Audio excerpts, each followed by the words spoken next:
then let's get going on this one. No mercy. We all have our job.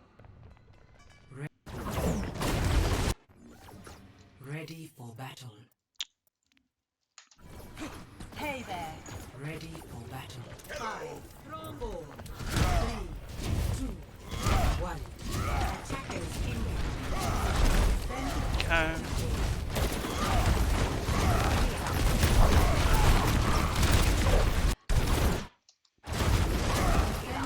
I'm good with it. I'm good with it, especially knowing that you have a Zarya. I totally see that you see a lot of targets here that you're like, oh yeah, I can potentially cleave through them with my Fire Strike. I don't love the Fire Strike, truth be told. Like, you're going to get as many targets with your swing here as you are with your Fire Strike, but you can't change your mind on this. Like, if this Reinhardt goes, no, I'm pinning, you're in here. Yes, you've got your bubble, but you're not going to have the bubble for the duration of this because you first greeted a swing with the bubble, and the Fire Strike isn't going to be fully protected by the bubble if you first got a swing out of it. So I would really prefer to just go for the second or potentially even third swing here. You only get the second in the bubble, but if your health is okay, you may justify going for the third. Probably not with the Reaper here, but that's okay. We don't generally want to Fire Strike when there's A, a Reaper interface, or B, a Reinhardt interface. There's too many things they can cancel it with. Okay. Great. Make up your mind. So here we go. Totally fine with me. Now you have to decide, do you want to push? You could continue pushing, or do you want to try to stabilize this advantage and sort of deny the res, etc.? Either's fine with me. Either is totally fine with me, but as soon as you turn purple, the decision's made for you, right? You're not going to push while you're purple, and if you just sort of stand here, they're not going to be allowed to res, right? Correct. So I don't actually want to push this, but I also don't want to do what you're doing, which is this little back and forth motion. Like, you're just giving them a chance to shoot at your shield. And I know you're shielding because you're purple, which is good, but there's no reason that you can't just tuck back here and wait. Like, there's no reason that they should get to shoot at your shield right now. You with me so far? Like, just like hide the shield or like hide behind cover. Yeah. You can just step right back here. Like, this Mercy isn't going to come res if you're standing here, is she? Right. Right. Does your team in some way need you being like, yes, holding this shield up? No, this Ana and Hanzo can have rotated ages ago. They're standing here because you're letting them. If you go over here, Hanzo's just going to go over here and maybe over here, which would even be better. Your team doesn't need you to hold this door open for them to rotate. They're long done with the rotation, except Ana, but she'll catch on real quick. So yeah, we're just like, if we're going, hey, I'm purple, and we can go here, and if they come in and try to round the corner on us, sure, we're going to be like, okay, I'll put my shield up from here, and that's fine. But if they're doing that, they're potentially coming out of sight line of their backline, they're coming into sight line of our backline. We're quite happy if they do that. So we're going, hey, I'm purple, let me get behind cover while I'm purple, not just spend my shield. Like, there's no reason to spend my shield. There's no chance that I'm going to swing at you while I'm purple like this. Barrier won't hold forever. And now you've lost your barrier, and now we've sort of got to wait before we can push these guys again, which sucks because we don't really want to wait before we push these guys. We want to be able to push these guys now that the purple's over. We have the advantage. Right. But you let them equalize resources a little bit. Okay. And you just had to realize that this wasn't going to happen. Like, I agree, I want to push these guys, but you've got 500 shield. It's not happening. You can go, hey, I got a bad bubble, I have 500 shield, I shouldn't even be here because I'm not going to really be able to push through to do this. I just needed to accept, okay, I'm going to stand out here. If we're going to push them, I needed to have more shield to get to them, to get my team to them. Yeah.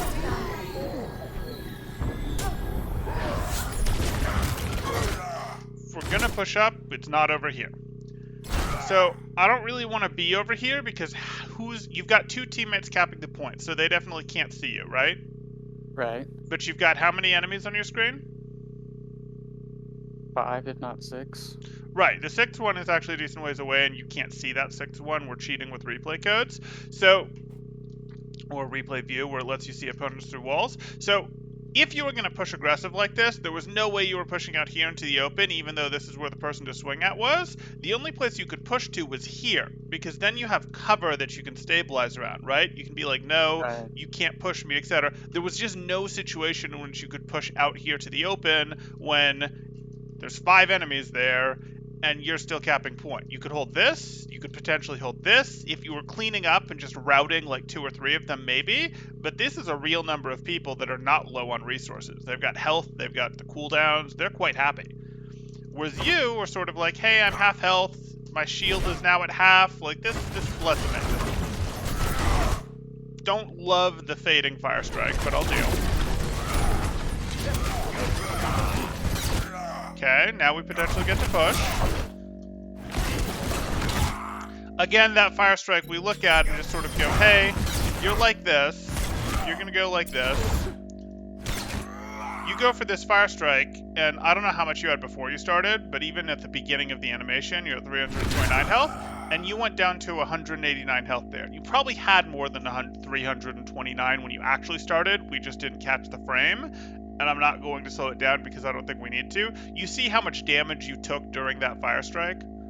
Yeah, because Reaper was just standing right there. Right, exactly. So, like, we just don't like to fire strike things when we're in the open like that. Like, our optimal fire strike is most of the time going to be a, hey, I'm here, I press the fire strike button, there's kind of a wind up to fire strike, so I peek during the wind up, or, you know, I'm using the wind up time to open my peek, I aim and throw it, and then I unpeak during the unwind, because there's that time when the hammer's just hanging up in the air that you can't really do anything either. So, like, we like fire strikes there. We like fire strikes when enemies are potentially retreating from us and no one's looking at us. We like fire strikes through windows. We don't really like fire strikes at close range. Even if it's like, oh, I can pierce a bunch of people with these, we're just likely to take more damage in return. Like, it's a medium speed projectile that's not that hard to dodge that does 100 damage versus we're a giant target that's probably going to get blown up for like 300 health like we did there. It's not an amazing trade unless we engineer the situation to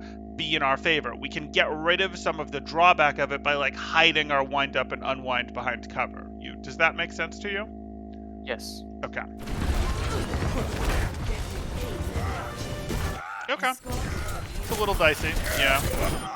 Yeah, so Objective A captured. I don't hate it, but what we run into here is you're sort of doing, in some ways this is a yes, I can hit the charge, but what's the fundamental flaw of this charge?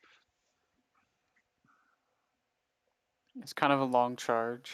It's not that long. The distance isn't particularly bothering me.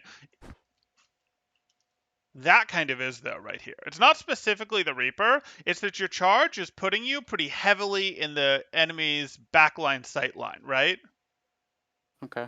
Like, we're really looking for our charges to not put us, like, with charges, we would like charges to be short distance. We would like charges to leave us in positions where our backline can see and protect us. And we would like charges to how do I put this? There's probably 4 things I'd get into with charges. We like charges when our enemy's movement is somewhat controlled. The Zarya's movement was somewhat controlled because she had a strong incentive to try to retreat, which made her movement very predictable. Okay, so first thing, check. We like it to be, hey, a charge puts us in our own team's backline site.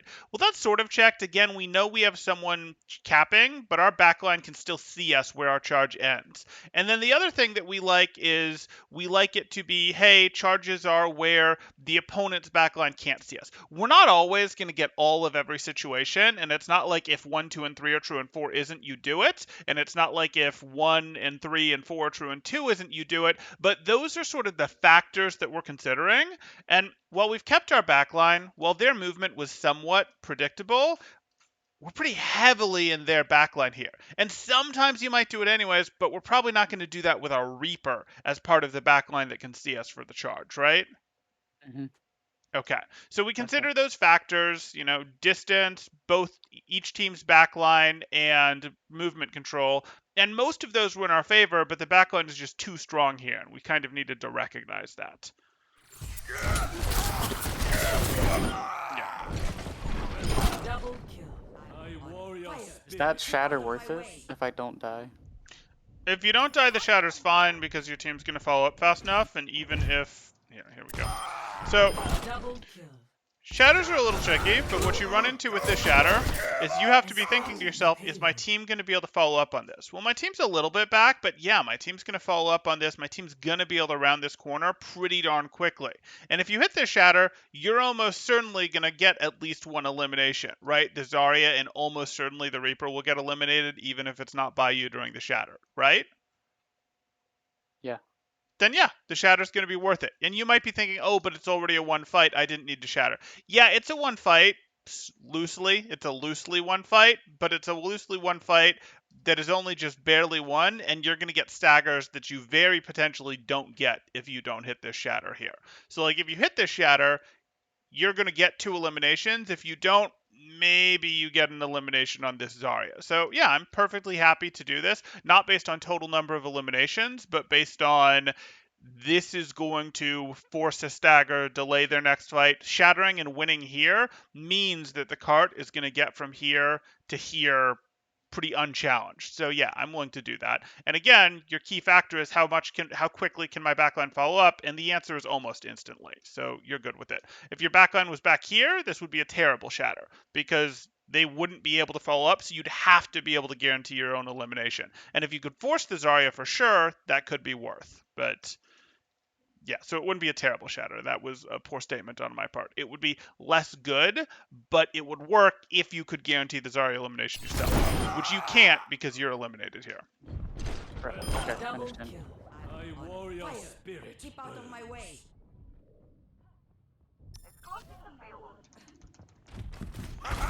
Still.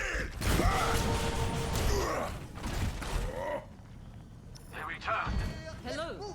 Okay, so you're right that you holding cart makes more sense than Zarya holding cart. Okay, good.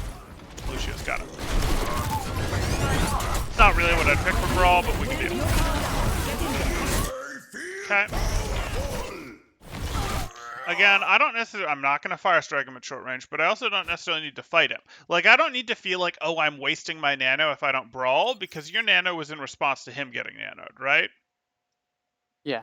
So there's no like, oh, we have to be fighting during the nano thing. So like, if you're purple and he's pushing you, you just tuck on your corner and you go, I'm going to swing at you if you try to push me. You don't want to fight him out in the open because you're too likely to get eliminated. He's going to get healed and you're not, right? Like, he's got a nade and a mercy and a Valk. You have an anti-nade on you. So as we look at this, our thought process is, okay, maybe I'm doing my fight up here. Maybe I'm doing that, whatever. You got counter nanoed. Great, you're retreating to your corner. And now enforce your corner.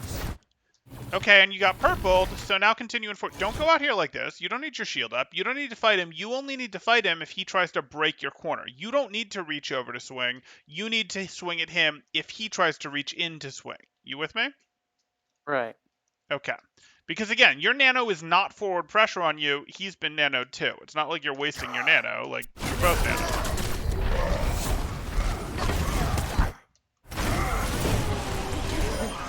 Okay, so let's talk about this charge. So, does this charge make sense? Not really. I could have just walked forward. I actually disagree. I'm fine with this charge. And the reason I'm fine with this charge is their backline going to see you when you finish this charge? No. Is his movement controlled? Yeah, he's in a choke point. Right. His movement is controlled. Is your backline going to see you where you finish this charge? Yeah. So I don't really have an issue with this charge. Like, yes, Okay. you could go, hey, I'll finish him with swings. But if you finish him with swings, like, are you going to finish him with swings before the Reaper's an issue? You can sort of get your charge distance off of while you're still bubbled. Your charge would be even better if you'd done it from back here. But you can, you can justify this. I don't really have an issue with this charge.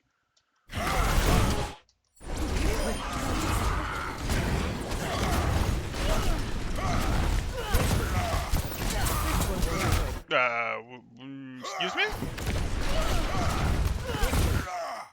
Okay, so I'm probably not like reaching for this Reaper. I might do shield hopping to approach on this Reaper, but I'm not just constant swinging on the Reaper because he does do a lot of damage even just outside my swing range. And now that I'm purple, I'm 100% done swinging, right? Yeah. Okay.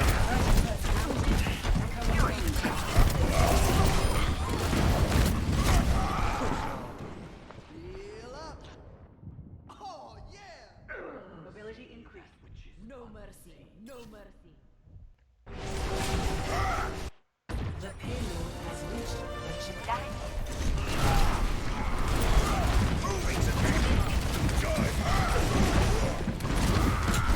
It's a weak charge. We know it.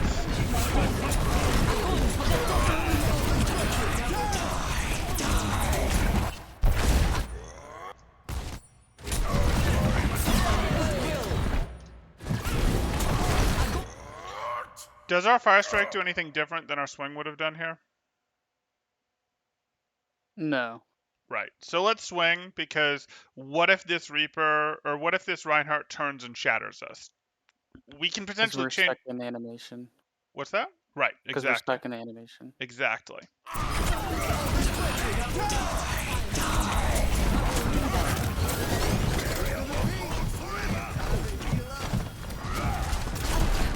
Sure.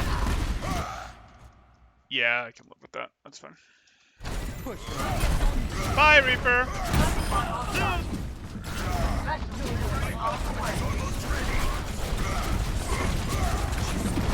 Think about your cover. Can you live here? Is this a Potentially, place but I that you could can also just... die here. Sorry, when I say live, I mean like, can you occupy this space? Is this a place that you can semi-permanently hold? No, because there's no cover. Right. So we kind of already want to be thinking about like, you know what? I'm just gonna work my way back here. Like if I was working my way up to push, that would be one thing, but the cart's still got distance to the next choke. Like I don't need to push ahead yet. I'm pretty comfortable tucking back here. I was totally fine being up here for the fire strike, looking for stuff, but now that they're pushing, I'm probably gonna fade and just let my team do poke as this team advances on us. They don't have any cover, and if they leave, maybe I push back up. But I'm perfectly happy to ease my way back to here. Okay.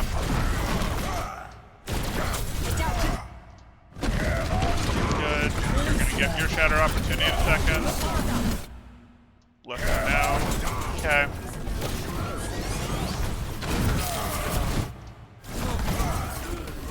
It's a reasonable shatter.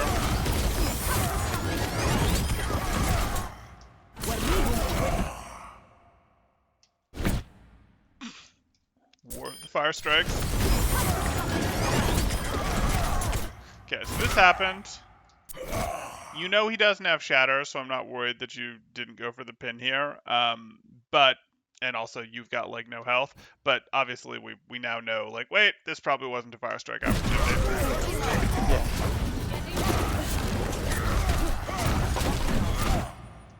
Great.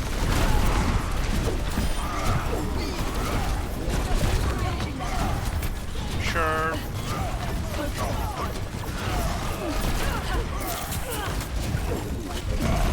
My ultimate is ready.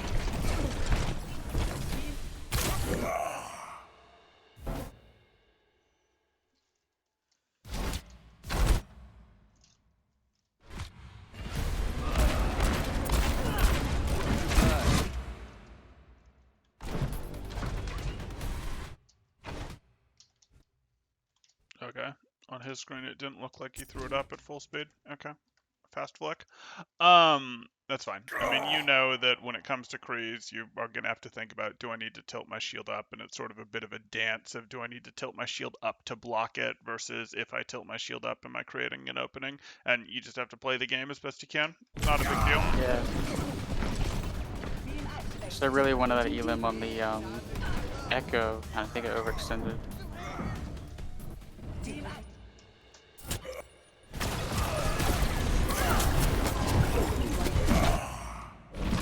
My ultimate is almost ready.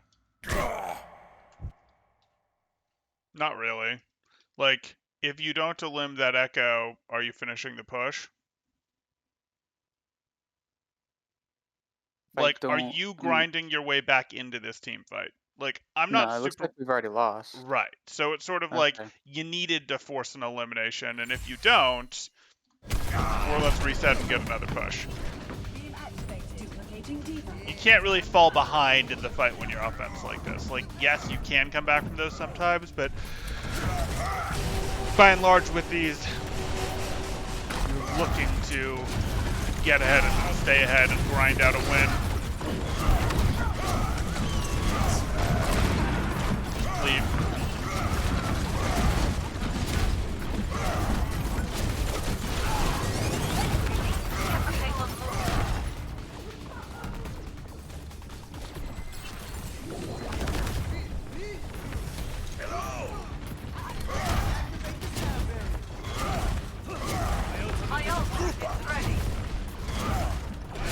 Echo, can you pause real quick? Of course.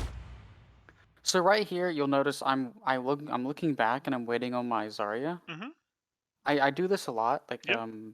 I notice, of course, I play on teams a lot, and Sure. want to group up, want to stay as a team, fight as Sure. a team, right? And you'll notice the next few seconds somebody dies, Yeah. and I get yelled at a lot of the times for my DPS or whatever. Ryan, put your shield up. I want to peek this corner or Sure. whatever. Or we're in this situation, we're grouping up. Ryan, let's push forward, and we're still waiting on players Sure. to come back. Sure. So like, should I wait for a group up, or should I just go ahead and start pushing forward Oh no, in you've like got to in wait for this the group up. particular? You've got to wait for the Okay. group up, and no, your teammates are not going to stop shouting at you, and they're not going to stop displacing blame and getting mad at you that they didn't have a Rein shield or that you weren't pushing when they wanted to push. Neither of those things is going to change. You're going to keep waiting for your Zarya. You're not going to stare at your Zarya while you're waiting for her. You're going to be a little more active with your camera. So like, hey, I want to be aware if someone's pushing through here. Hey, I might be standing right here and swinging into the open and then just peek back, etc. But I'm not standing here with my shield up and I'm not pushing forward when we're right on top of our spawn and my Zarya's here. It might be a little different if like we were up here and we had to wait for Zarya, but they were coming back too. But like when we're on top of our own spawn, no, you're absolutely going to wait for your team to get here and you're just going to enforce the corner to help make sure your team doesn't get pushed. You might check a flank or something, but you're not going to stand here and shield, because if you stand here and shield, what happens is, remember what I got upset about earlier, how you tried to push through this with no shield because you wasted your shield, and then you, as a Right. result of that, ended up in bad situations over here. You really had a rough time the whole way through. You couldn't push your advantage because you had given back part of it by giving up shield. If you put your shield up to let them shoot through your shield here, when your Zarya gets here, you'll have 300 shield, 500 shield, whatever, and you'll be in this like, oh shoot, if we push, my shield breaks and some of us get eliminated. If we don't push, I have to spend more time waiting for my shield to recharge before we can push, and now we've been waiting for my shield to charge for 6 seconds before we can push, and in that time, that's all time someone could potentially get eliminated. So like, you actually minimize the amount of people staggering like you're worried about by waiting for your team and not giving up the shield while you're waiting for your team. Does that make sense? Yeah. Okay. But no, there's no secret cure to, oh, if I do this, my Echo will stop getting eliminated. Nope, no secret code for that. But you are going to wait again. Like, you're not going to now push. Yeah. So, tell me, where do you think your team is relative to you right now? Well, they should be right behind me, Okay. Do you think but you're I going to know get they're not. eliminations out of this shatter? Okay. You know they're not because of hindsight? Okay, Yeah. well, I guessed that they weren't behind you either, and I guessed without looking. So, like, here you are. You decide you're going to push. There's too much indecisiveness. I think they know, like, maybe we should wait, and I'm thinking we have to wait more time, and I just don't want to. Sure. But that's exactly what they were doing before that got the Echo eliminated, right? Right. Right. So, like, it doesn't work if they're going, we're not going to be patient, and you're going, I'm going to be patient. And then later, though, they go, well, I'm going to be patient, and you go, well, I'm not willing to be patient anymore. That's not going to work, Yep. is it?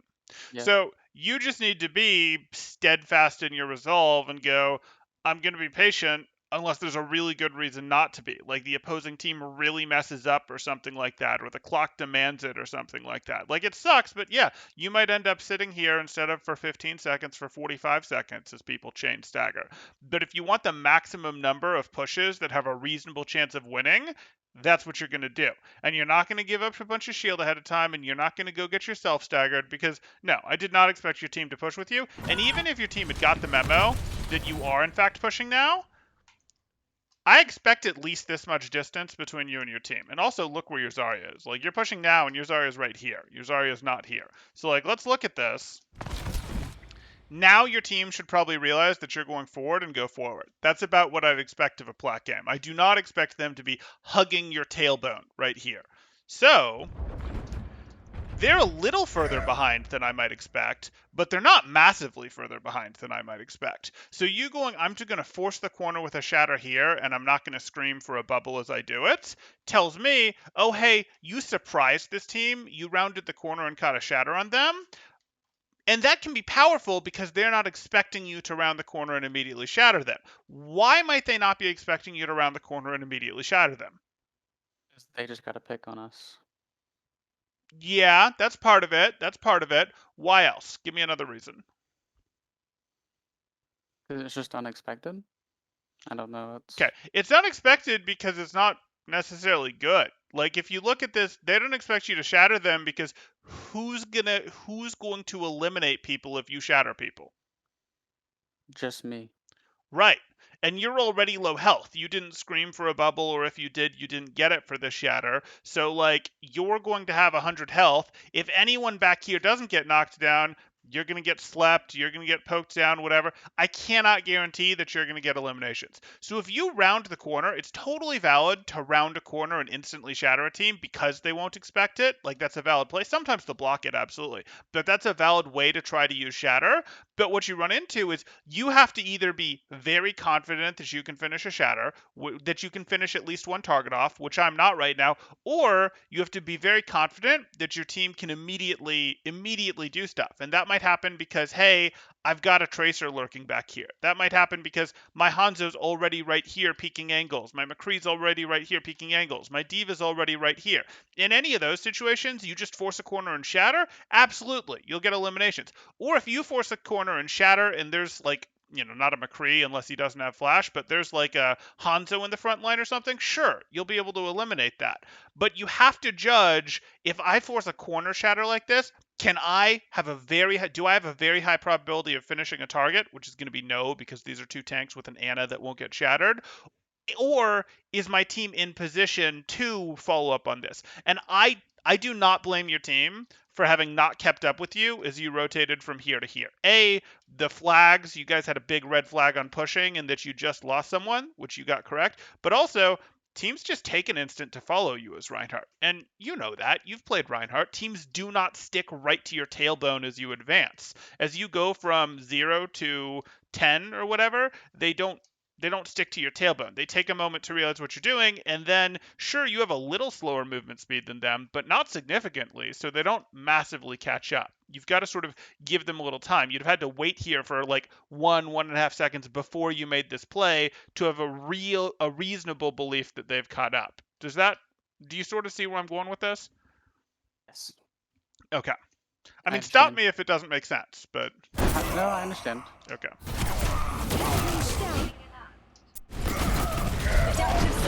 Block. You can have to hard shield. Yeah, so you didn't hard shield, but you've probably gone down anyway. Time to raise my EPS. 3 of my teammates got shattered. Did they really? I think so.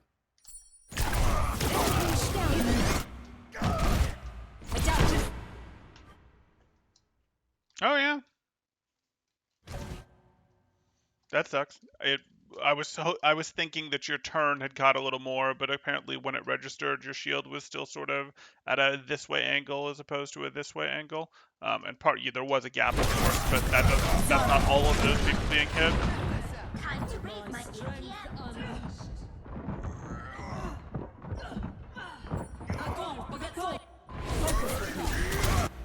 Oh, let's break it. Damn!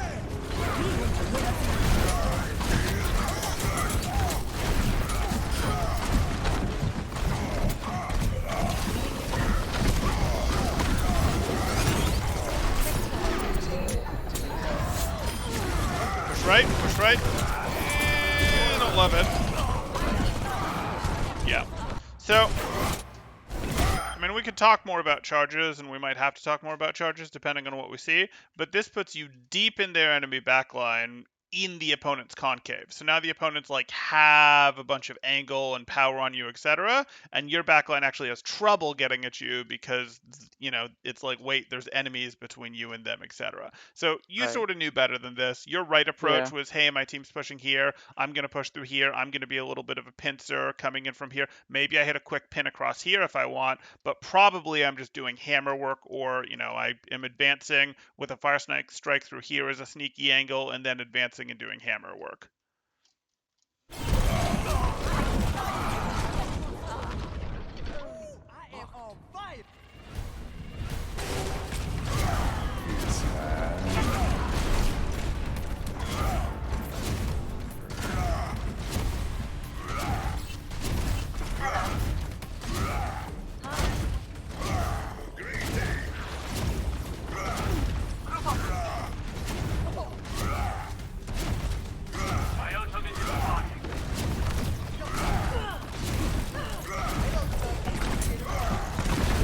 So where do you think your team is? I'm not saying this is wrong. This is just a fire strike. But where do you think your team is? Closer than they were before. Okay. But probably not ready to actually push yet. So they're not actually closer than they were before. Mm. And again, this is a little further away than I'd expect, but I wouldn't expect them to be closer than like here. So they're not actually ready to push. You got to give them a moment when you take a new corner, take a fresh corner, before you can then push that fresh corner if you expect your team to catch up. Because they're either going to catch up or as they get better, they're going to start taking angles, and that might take even longer. Right. And you're going around enforcing this, and your team can sort of Isn't see ready. them. Exactly. You've created this situation where the opponent's entire backline can see you, but your backline can now see their Reinhardt, but like this isn't amazing. You forced this, and you being the aggressor having to break the choke is always going to be harder than being the defending Reinhardt, but you made this more hard by giving your backline a greater disadvantage than you had to.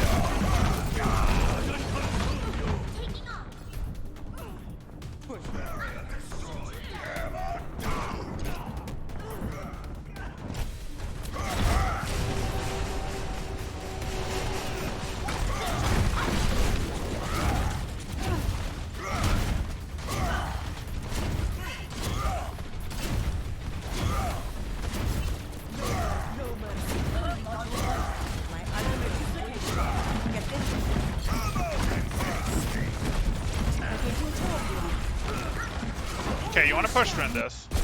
So, I My see it. controller DC'd. What's that? My Oh, your controller DC'd. DC'd. Got it.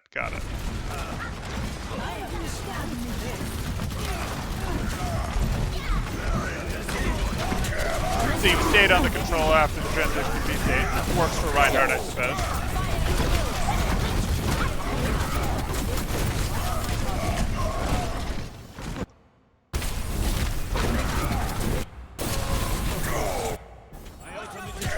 Here you are. Fine. Right idea. And then the flash saves him. Okay, so anytime you get stunned, which you just did there, it's generally a good idea for you to hard hold shield until you have control back, because you want that shield to go up instantly, and the reason you want it to go up instantly is what happens usually when you get CC'd as Reinhardt. You lose all momentum. Not only do you lose all momentum, but usually when you get like stunned as Reinhardt and you lose control of your character, the next thing to happen to you, you'll take a bunch of damage, but usually another form of CC hits you. Like you might get flashed and then slept. You might get flash and then you might get flashed and then bashed. You might get flashed and then naded. You might get flashed and then discorded. But pretty much any one of those things is like, hey, I would like my shield up to try to block the next thing in case their timing is wrong. And even if they do it, I kind of want that shield up because I'm likely to get kind of chain CC'd here. And I am including purples and discords in the CC list here, as well as Mayfreeze, all that stuff, because those are all things that your reaction to would be shielding, right? Right. So it's generally better when you get stunned as Reinhardt to go, I'm holding shield so that the first thing that happens as soon as I'm free from my momentum or from this stun is that my shield goes up. I may very quickly or even instantly change my mind and go for a swing, but in this case you wouldn't have. If you'd been holding your shield, you'd have realized, oh shoot, I got purpled, even if you didn't block the purple, and you'd have then kept your shield up because you're purple, right? Mhm. Yeah.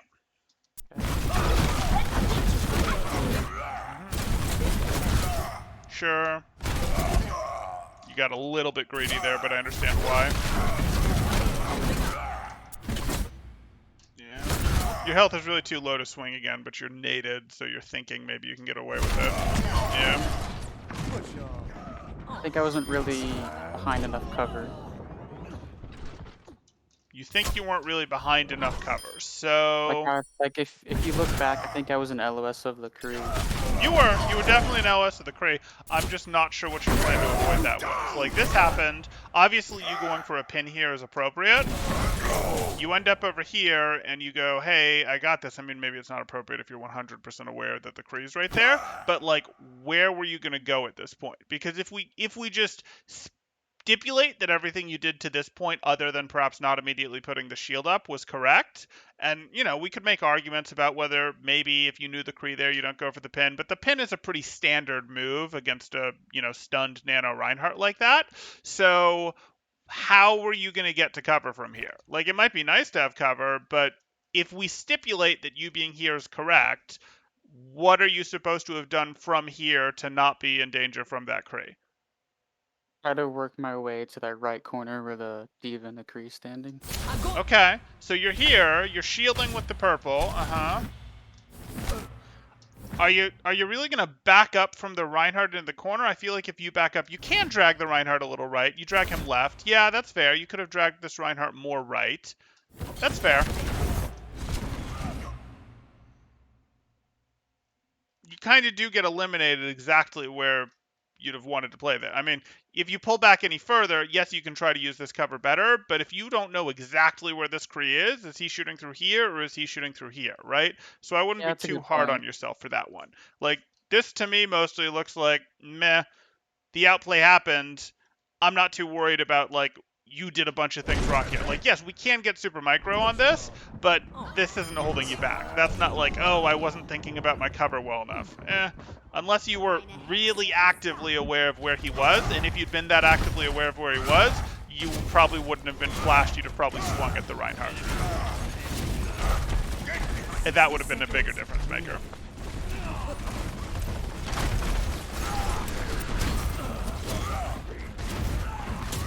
Wait. Wait. There's only one push left. Just wait. Get your sets. Don't give up shield. Don't give up shield. Now we're gonna push.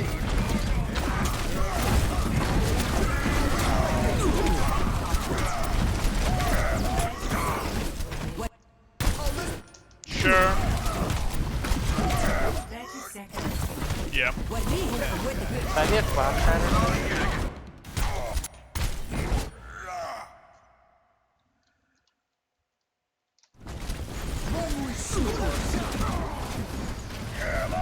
No. Okay. It was just a close range shatter.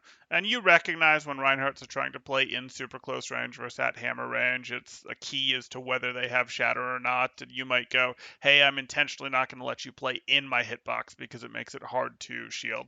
Like, if we really want to micro this, and I'm trying to pick up our pace a little bit because we're getting through this a little slow, but if you look at this, he's trying to keep himself in your hitbox. You push into his hitbox, and is there a reason for you to push into his hitbox? You can't shatter him yet, right? Right. So unless you're trying to pin him, why are you in his hitbox? Good point. If he has shatter and you don't, you sort of want to be playing, and I guess this lava makes things complicated, but you want to be playing at a distance where you catch him with the edge of your hammer. The very edge of your hammer is plenty fine, and he can't really change that because even though your hammer knocks him away a little, he also moves slower if he's trying to move backwards away from you. So if he has shatter and you don't, you want to play Reinhardt at a distance where the top half of your hammer, like the top half of the hammer part of your hammer, the hammerhead, is what hits him because that gives you extra time to react to shatters, right? Right. Okay. If you both have shatter, the equation can change, and if you have shatter, you probably want to be closer. Or if you're thinking he has shatter, but I intentionally need to cancel his shatter with pin, that could be, you could play close too because you're trying to bait the shatter. But, yeah. And just ask you a quick question. Shatter starts at Ryan's feet, not at his hammer, correct? Nowadays it does, yes. Okay. But you still have more time to react if you're further away from his feet, effectively, him and his feet, you know, if you're playing at the top of your hammer distance, whereas if you're inside his hitbox, he can still hit you with his shatter. Like, you're not avoiding that. What you're doing is you're making it easier in some ways for him to shatter you because you have less reaction time. You gonna pin this? Okay.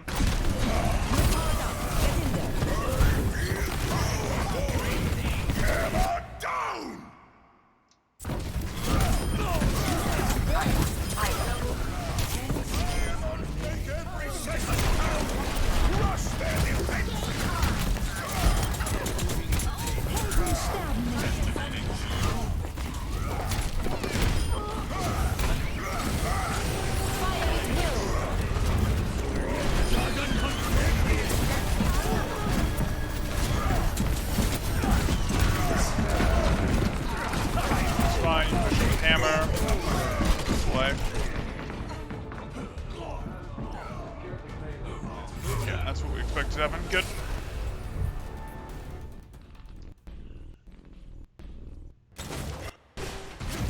Ready for battle. Ready for battle. 2, 1. Attackers incoming. Spasiba. Okay, we've got a late Zarya. Reasonable place to play. It's late for the Fire Strike if you're using the bubble.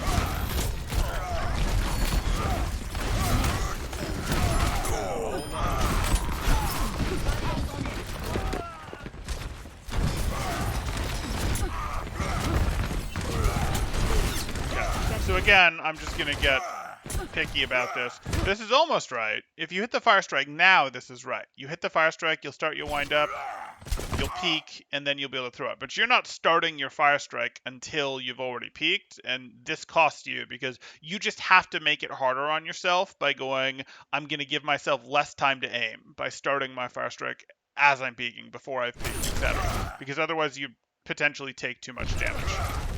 Okay.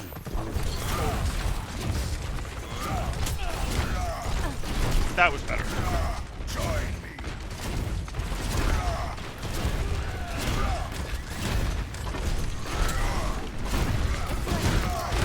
Sure.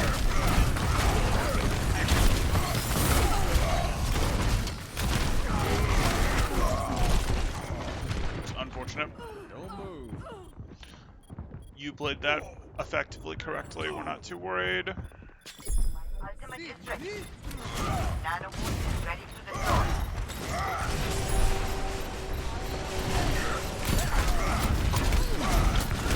Whoa now. So it's not just the Fire Strike. It's this level of aggression in general, right? We're down to 185 health. Like, I don't want you to Fire Strike or to swing here. You're in the middle of the enemy team. Like, you need to hard shield with the hope that if you hard shield by spending shield health and letting Reinhardt be the only one that can hurt you, you're going to get healed back up. Like, we've got to have health awareness to understand that most of the time we don't want to use swings, shatter, Fire Strike, any of that stuff. Well, let's mostly keep it to swing and Fire Strike if we don't have armor. That's not a hard rule, it's a rule of thumb, but most of the time we don't want it. We want to put our shield up and let our Ana stabilize us. We might go, hey, I put my shield up, get stabilized, then swing, or we might go, hey, I put my shield up and rotate out, but we're not going to use more offensive abilities most of the time when we don't have armor because we're too likely to just get instantly deleted in those situations. There's exceptions. We'll make exceptions like, hey, I've got 250 health, Reinhardt has 50 health, I am going to greed one more swing if incoming damage is low enough, but that needs to be our rule of thumb because you're getting very aggressive into some of these situations. Jesus. Like that nano was you kind of demanded that nano, if you know what I'm saying. Right. And it's okay, but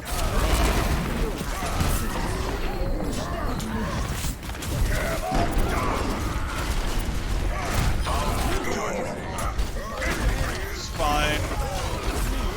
Tuck towards the corner. I don't love that. I do like this. Hard shield.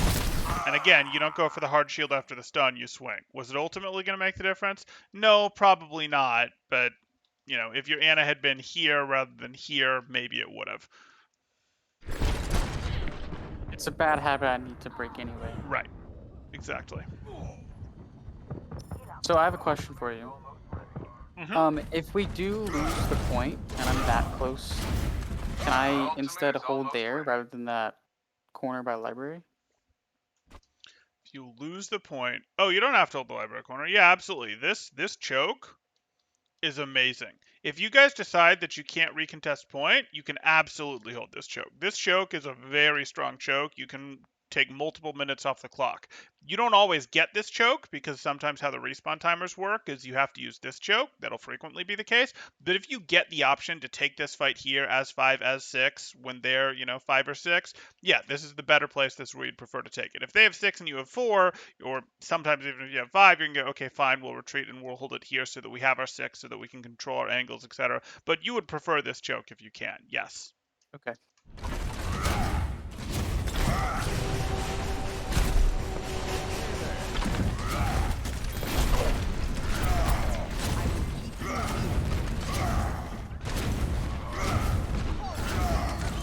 Step right.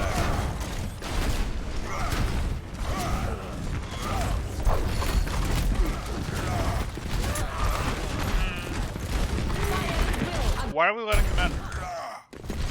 We went I and was took waiting this. for. Oh, I go was ahead. waiting for Azaria. I'm not sure where Azaria is. Let's cheat. Uzaria's right here. Well, She's contributing. It's not perfect, but like we're not going to. Our options at this point, we're going to hold this because we're already up here, even if we're down our Hanzo. Our options were only ever hold this or try to wait until respawns and then last second sort of just hold right here, etc. But we can't back out and reset at this point, so we're just going to hold this even if it is a 5v6. But now you're backing up. And you just don't have a good place to back up to, right? So yeah, like I'm kind of confused by the Kree and the Mercy in the subway. I don't know what to do about that.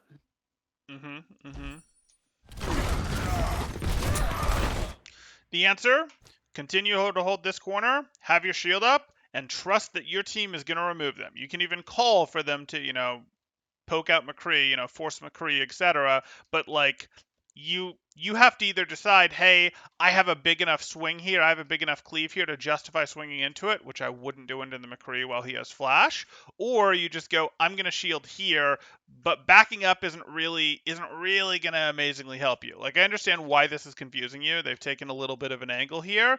They've put themselves in the open, but this is one of those things where this corner is still better than trying to go out here and swing like this, and this corner is better than like sort of backing up and getting caught here. You could, I suppose, go, hey, I'm going to full back. I don't like it. The situation just isn't good enough. I'm going to full back to here, charge up some shield, and then we'll try to hold this corner. This isn't as good a spot because you can't actually like hold in here without the checkpoint happening most of the time. So like we did sort of just want to be like, well, I guess I'm using my shield, and they've rounded their backline to give them an advantage to start working on your shield, and you can't really swing into the boosted Kree, but your team sure can, right? Because this Kree isn't really protected by their Reinhardt in any way, so Andy doesn't have any cover to use either, right?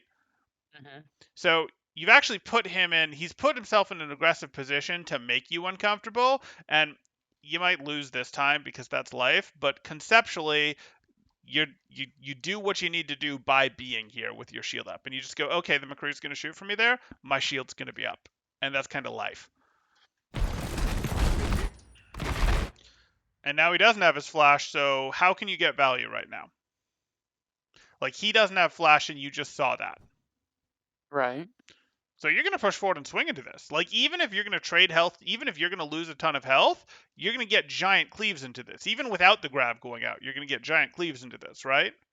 Because they're all super tightly squished. That's what this formation does. This formation that they did is like, hey, okay, maybe they're going to overwhelm you, but you can swing massively into 4 people. And if they'd been standing how they were without your flash, you'd have been like, that's fine. I'll happily swing into that. Maybe I'll go down, but it's going to be so easy for us to finish you off. I'm going for the.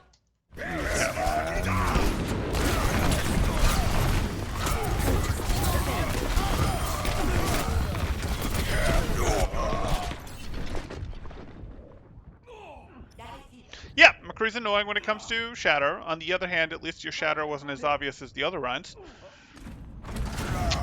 And that was purple. Yep. Yep.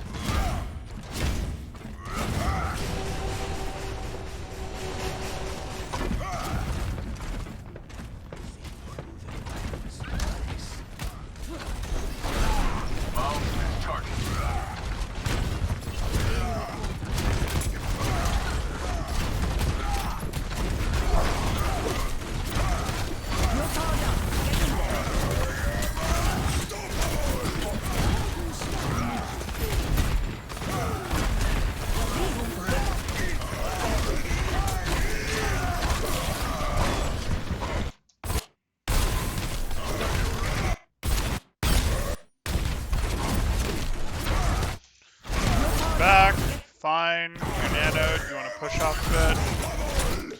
You decide to fire strike instead. I don't really know that I want to push off this anymore. Your nano is more than halfway over, and your health looks amazing. You sort of get healed up. We're going to take our corner. Fine. This is our new corner. He's pushing back with his nano. And you're just going to hard retreat off of it. Yeah. I tried to save Zarya and she ended up dying anyway. Yeah. Fight's kind of over. That's not a big deal.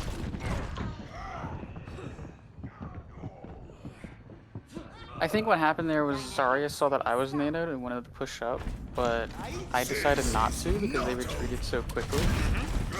And then she got trapped and died.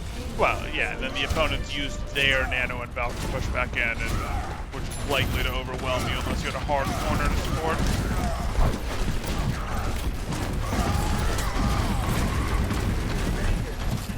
Your team is supporting you out here.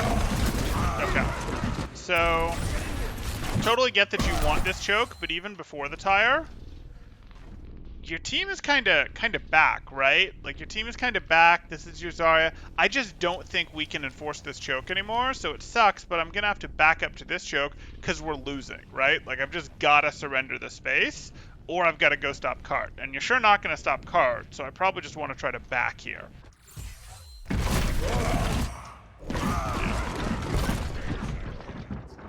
Enemy contact.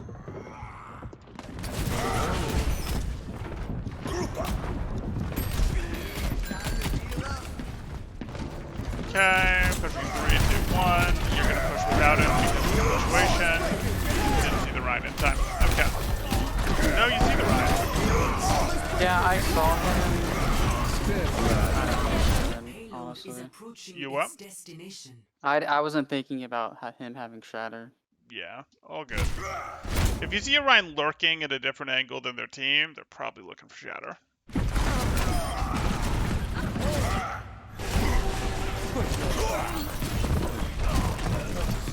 Sure. Shield up, shield up.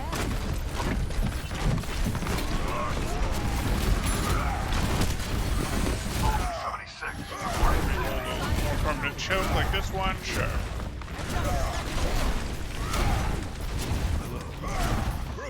You don't have to back this hard. You can tax them on the way in. You can tax them a little here, let your team do its work, and then sort of if it looks like, okay, they're coming up, they're doing work, then you fall back to corner. Like, you have the option to retreat from one corner to the other and extract a tax and resources from them on the way. It's going to cost Here's you... what- Go ahead. Yeah, I've got a question. Sure. So I've done my own coaching for off and on because Sure. what I've told other Reinhardt players and told other teams in general is when the cart's been pushed this far back, it's generally not a good idea to hold this far forward Sure. because their team doesn't have to push where our team is right now. Where my Hanzo, Lucio, and Zarya, Mhm. they don't actually have to go into that space. They could go to the left into these tunnels, right? Well, the To go tunnel's to what the they could cart. do. So, Is yes that and no. true? So it's true, but it's not true here. Like conceptually, what you're saying is yes, you have to worry about back caps. Conceptually, back caps are a thing that you have to worry about, but you have to deal with the realities of their comp and the realities of the map. No, this team is not actually going to rotate up over here, across through here, go like this, and go like that without you guys adjusting. If you're standing here and they start to rotate like this, it's going to be incredibly obvious that you guys need to change your defensive formation to not let them out of here, which is why you never see teams do that. You follow what I'm saying? Right, right. The other thing is, who on this team is going to backcap you? I mean, no button. Right. So between the fact that they can't get like a Genji or a Diva or a Sombra pass to backcap you, and the fact that no, the reality of this map is it'll be incredibly obvious if they go this way. There isn't like this is the other route, this is the other route, and they're never going to get to those routes either. Well, no, we wanted to tax them every step of the way. We wanted to make them earn every step. We want to spam them hard as they're advancing from here to here. We want to spam them again as they're going from here to here. If they change their mind and go across and go to here, great. We spam them from here over to there. Then we change our angle because we understand what they're doing and we make them break the choke out of this doorway again. So we spam them, we tax them there as well. So I need to hold first corner longer. You don't have to hold it until they're right on top of you and like breathing on you distance, but yeah, you want to do this because you want to signal to your team that this is what we're doing. And if their Reinhardt pushes way ahead of their team, you'll absolutely fight him and do that, etc. And if he gets up here and you do decide you want to exchange a few swings with him because his shield is super weak, you see resources low, that's fine. You might take the fight for real here. But if he, if you're like, hey, I don't like it, I want to get further ahead, you just go, I have plenty of shield left because I didn't use shield on their way in. You used shield on your way in. I'm just going to use my shield to back to here, and now we're going to play this corner, and that's perfectly fine. Sound good? Yep. Cool.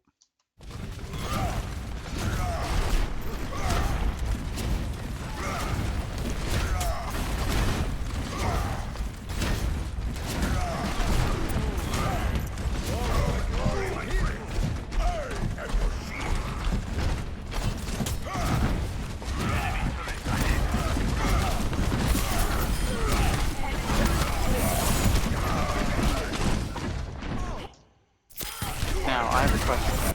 Sure. Number one, what do you think about this?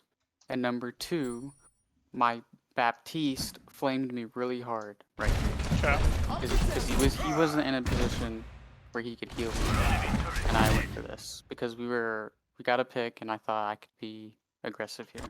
So what do you think about this? Yeah, this is fine. Your team's in a position where your team can aggressively push this way as you push this way. You might want to shout over comms, push, push, push as you're doing it, but like, I don't have an issue with you doing this right here really at all. No, this is fine. Now, I probably am not going to go for that fire strike, and I'm going to not get eliminated here, because I can absolutely make myself much harder to eliminate. I don't care about that res. Like, I really don't care about that res. Okay, so let me just back. Like, let me back over the Mega. The Mega that's right here that will save my life. Let me use the Lucio that came here to help get me out, that can help use speed to get me out, that can boop to get me out, but you're not leaving, so this Lucio is like, okay, I guess I'm healing, right? If you leave, this Lucio is going to swap to speed for you. They're going to come up and boop the Reinhardt out to help you disengage. You're going to get the health pack before the other Rein. Like, your issue here isn't that you pushed in. Your issue is that you're like, no, I want it. And it's like, no, you already went up 2. Why are you pushing this so hard? Like, you don't need to consolidate your lead right this second. You want to consolidate when it's safe to do so, and it's not right now because you're too weak. Yeah. Okay. Yeah, your Bap's got no right to flame you. Your Lucio, on the other hand, can flame you all he wants.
space and no skin off your back.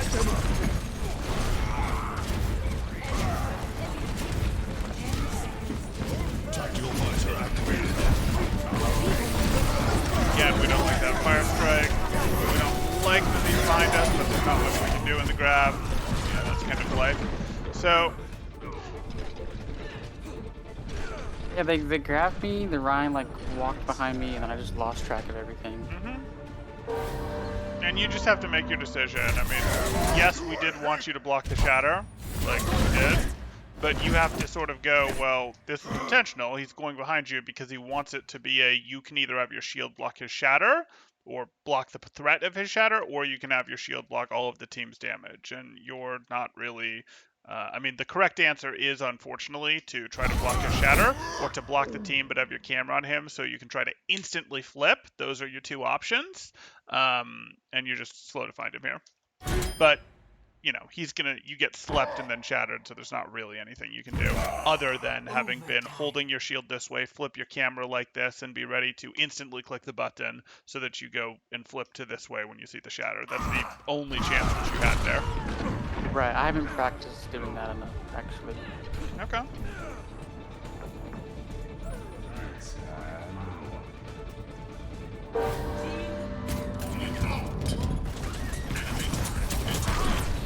You just stall, they end up tapping. Okay. If you want to go through it, you can. It's just 1 minute of overtime and we end up losing. Round 2 complete. So really only 1 minute overtime Winston, with... have you ever Oh, you have a noticed minute any each. similarities Okay. between a I see the next guy in the waiting room, so I'm actually going to go over kind of your general stuff at this point. Okay. So topic-wise, what I look at here that I see as important is sort of the low-hanging, easiest to correct thing is going to be, okay, we can fix those fire strikes. You're way too willing to use fire strikes in melee range, and you're way too willing to do fire strikes like in places where you're just out in the open fire striking and you're way too likely to get blown up. So I don't want the fire strikes. Let me rephrase that. I would like most of your fire strikes to be on corners where you are concealed during the wind up and you can reconceal during the unwind. I would also like them to not be on corners that there is like enemies, Reinhardt's Reapers, immediately on the other side of. If it's a situation where you're on this corner and they're on this corner, no problem. If it's a situation where you're on this corner and they're on this corner, no dice. We're just going to use our hammer instead. We also want to be way more careful about like our fire strikes out here in the open, because those are hurting us. That's the first thing. That's sort of easy because, well, it's conceptual rather than it's kind of mechanical. That should be pretty easy to understand, pretty easy to implement into your gameplay. The one that I think is going to take a little more work is we need a little more cognizance, awareness on our push timings. Here, we had the push timing where we then just didn't have our shield the whole way through, and it was really challenging for us. And then at future points, we had this, hey, I'm pushing up, and my team isn't ready with us. And our solution to both of those was to, like, once we've taken a corner and it costs us resource to get to that corner, to literally go, well, I'd kind of like to have some resource back. Like, if I'm pushing this corner, I'd like to have most of my shield anyways. Unless I think we got a big lead on them in the push up here, I would like to have almost full shield back, right? Maybe I don't, if we got some big lead where I see their shield is massively gone, or they don't have their lamp anymore, or they don't have their amp anymore, maybe I want to, or we got a pick, maybe I want to continue through. But if we didn't get a massive lead, I kind of want to recharge for a moment here anyways, don't I? Right. And that's generally going to be the case when we're attacking, because if their Reinhardt is playing correctly, he's not just standing here giving me a shield to shoot at, whereas I am having to use my shield to advance, right? Mm-hmm. So, like, the symptom answer would be, well, when you push up to a corner, you should wait a second or two before you push to a new corner, because that'll fix some of the shield stuff, and that'll let your team catch up more, or take angles more, which is something that clearly caused you a problem. But we really want to understand, it's not just wait a second or two, it's when you get here, understand where your team is, and understand if you have the resources, shield health, etc., to push, or if something overrides that, like the enemies are down people and you want to push now, or the enemies, you know, you're sending a dragon strike through them, or the enemies used a bunch of big cooldowns and you want to immediately go punish them before they have those back. Like, those actually get in, like, that's a more conceptual, ethereal thing to understand, but that's something that your gameplay needs to level up. So do you understand what I'm describing here? Do you think you have a firm enough grasp of that to be able to work on that? Or does that just feel like, well, I see your examples, Temporal, but I don't get the concept as an overarching level? No, I understand. Okay. Then the third thing that I would recommend you work on is you have enough pins that are a little suspicious that I want you to go, hey, I really want to make sure that I have pretty good stuff understanding of their pins, and I'm especially factoring in their backline a little more. It doesn't mean I can never pin when I'm going to end inside of their backline, but I want to pay a little bit more respect to their backline when it comes to pins. Like, you're doing okay in terms of your pins are there when there's movement. You're doing an okay thought with, hey, where's my backline? But I want a little more thought into, is their backline going to just punish me too hard if I pin, as is, the case with a pin like this. Pin like this can be a little bit better, and maybe that's what you're going for, but the pin like this, the other one, your pins have a little bit more room for upgrading there, and specifically the aspect that I'd want you to work on is think about, is their backline going to be simply too punishing to me where I complete this pin?